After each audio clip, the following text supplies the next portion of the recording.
السلام علیکم۔ کچھ دنوں کے بعد دوبارہ آن لائن کلاس میں آپ سب کا سواگت ہے، خیر مقدم ہے، ویلکم ہے۔ یہ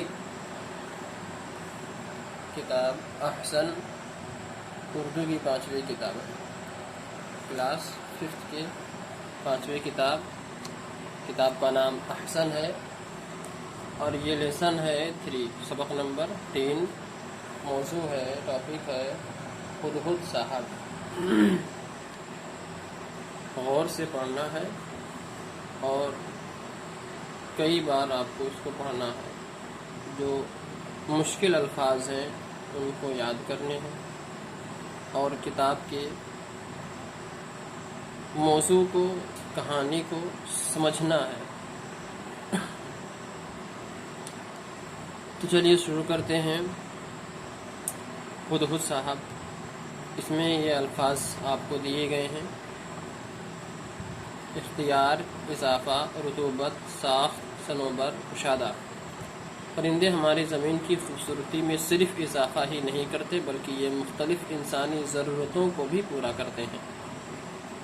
ان کی طرز زندگی، عادات و خصوصیات، رنگ اور ساخت ہمیشہ انسان کے لیے باعث دلچسپی رہی ہے۔ چنانچہ قدرت نے اپنی ہر مخلوق کو بعض عادات و خصوصیات عطا کی ہیں اور ساتھ ہی ساتھ انہیں زندگی گزارنے، خوراک کو تلاش کرنے اور خطرات سے بچاؤ کے طریقے بھی سمجھائے ہیں۔ اپنے ملک ہندوستان کے علاوہ اب امریکی ریاست جارجیا میں بھی پائے جانے والے ایک قسم کے پرندہ ہدہد، جس کو کٹھ بڑھئی یا کٹھ کھودی کہتے ہیں، تو پرندہ ہدہد کو ہی لیجئے، صرف 7.5 انچ کے سائز کا یہ چھوٹا سا پرندہ اپنی حفاظت کے لیے جو طریقہ اختیار کرتا ہے وہ بہت ہی حیرت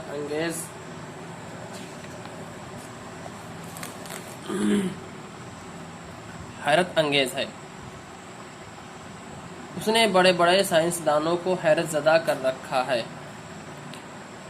سیاہ اور سفید پروں والا یہ ہدہد اپنی رہائش کے لیے کسی بہت ہی پرانے قسم کے صنوبر کے درخت کا انتخاب کرتا ہے، جس کی عمر تقریباً 60 سال یا اس سے بھی زائد ہوتی ہے۔ گویا اس کام کے لیے ریٹائرڈ درخت ہی درکار ہے۔ پھر درخت کا محض عمر رسیدہ ہونا یعنی لمبا عمر ہونا ہی کافی نہیں بلکہ اس درخت کا ایک خاص قسم کے مرض میں مبتلا ہونا بھی ضروری ہے۔ یہ مرض فرنگی کی بدولت پیدا ہوتا ہے اور اسے ریڈ ہارٹ کہا جاتا ہے۔ اس مرض کی وجہ سے درخت کی لکڑی قدرے نرم ہو جاتی ہے اور یوں ہدہد صاحب کے لیے اس درخت میں سوراخ کرنا آسان ہو جاتا ہے۔ لیکن ہدہد صاحب اس درخت کا انتخاب محض اس لیے نہیں کرتے کہ اس میں سوراخ کرنا ہوتا ہے، بلکہ اس کی ایک اور وجہ ہے۔ ہدہد صاحب اپنی حفاظت بھی چاہتے ہیں۔ اول تو وہ اپنی رہائش گاہ اونچائی پر بناتے ہیں، یعنی زمین سے کوئی 40 یا 50 فٹ کی بلندی پر۔ وہ صنوبر کے تنے میں ایسی جگہ تلاش کرتے ہیں جہاں ریڈ ہارٹ مرض کی علامت مل جائے۔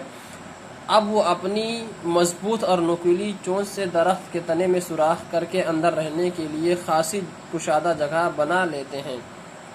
اس کے بعد اپنی رہائش گاہ کے دروازے کے اطراف میں موجودہ درخت کی چھال اپنی چونچ کی مدد سے اکھاڑ پھینکتے ہیں اور چھوٹے چھوٹے سوراخ کر دیتے ہیں۔ اب ہدہد صاحب اپنے دشمن یعنی سانپ سے پوری طرح محفوظ ہیں۔ اس قدر بلندی پر انہیں اور کسی سے خطرہ نہیں ہوتا۔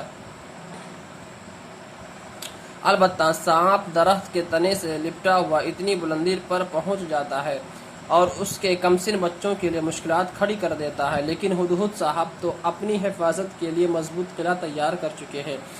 جو ہی کوئی سانپ ان کی محفوظ رہائش گاہ میں داخل ہونے کی کوشش کرتا ہے، رہائش گاہ کے دروازے کے اطراف کھدے ہوئے چھوٹے چھوٹے سوراخوں سے رسنے والا عرق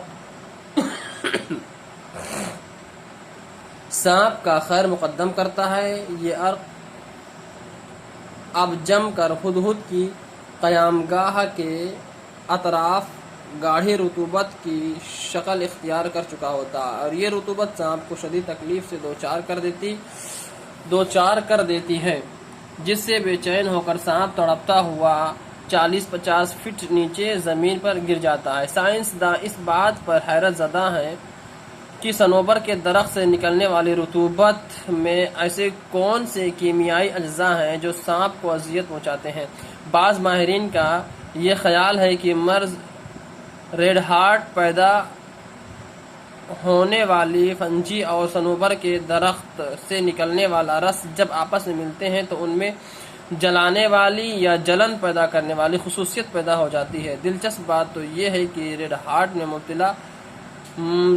میں مبتلا صنوبر کا عمر رسید ہو درخت بھی زیادہ عرصہ تک جی نہیں پاتا، چنانچہ بیچارے ہدہد صاحب کو پھر کسی بوڑھے قسم کے صنوبر کے درخت کی تلاش ہوتی ہے جس کو ریڈ ہارٹ